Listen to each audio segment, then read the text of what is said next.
ধরে বিভিন্ন Facebook page থেকে এই পোস্টটি রীতিমতো ঝড় তুলেছে।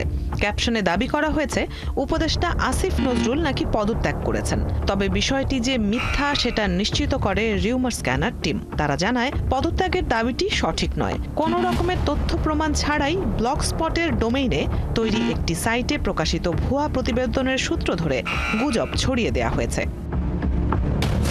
ওদিকে ভারতে গরুর মাংস বিক্রি করার অপরাধে রমজানে মুসলিমদের ঘরবাড়ি ভেঙে ফেলেছে গুজরাটের উগ্র হিন্দু প্রশাসন, এমন দাবিতে একটি ভিডিও ইন্টারনেটে প্রচার হচ্ছে। তবে ফ্যাক্ট চেক করে জানা গেল তথ্যটি মিথ্যা। জানা গেল ভিডিওটি 3 মাস আগের। গুজরাট রাজ্যে অবৈধ নির্মাণ নিয়ে সরকারের উচ্ছেদ অভিযানের সময়কার চিত্র এটি। সম্প্রতি ফেসবুকে একটি ভিডিও ভাইরাল হয়েছে।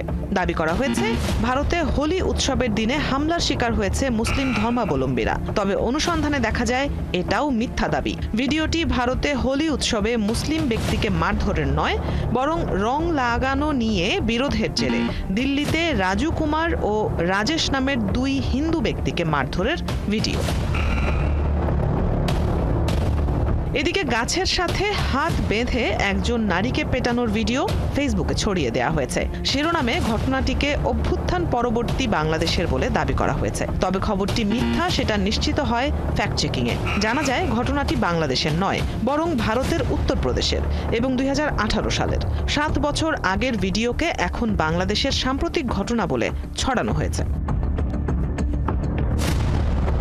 এখানেই শেষ না। সম্প্রতি শেখ হাসিনার সাথে প্রথম সরাসরি আলোচনা করতে গাড়ি বহর নিয়ে এলাহাবাদ এলাকায় পৌঁছেছেন ভারতের প্রধানমন্ত্রী নরেন্দ্র মোদী, এমন দাবিতে একটি ভিডিও ছড়িয়েছে ফেসবুকে। তবে রিউমার স্ক্যানার টিমের অনুসন্ধানে জানা যায় তথ্যটি মিথ্যা। শেখ হাসিনার সাথে আলোচনা করতে নয়, বরং 2024 সালে ভারতের অন্ধ্রপ্রদেশের মুখ্যমন্ত্রী চন্দ্রবাবু নাইডুর তিরুমালা মন্দির পরিদর্শনের সময়কার ভিডিও এটি।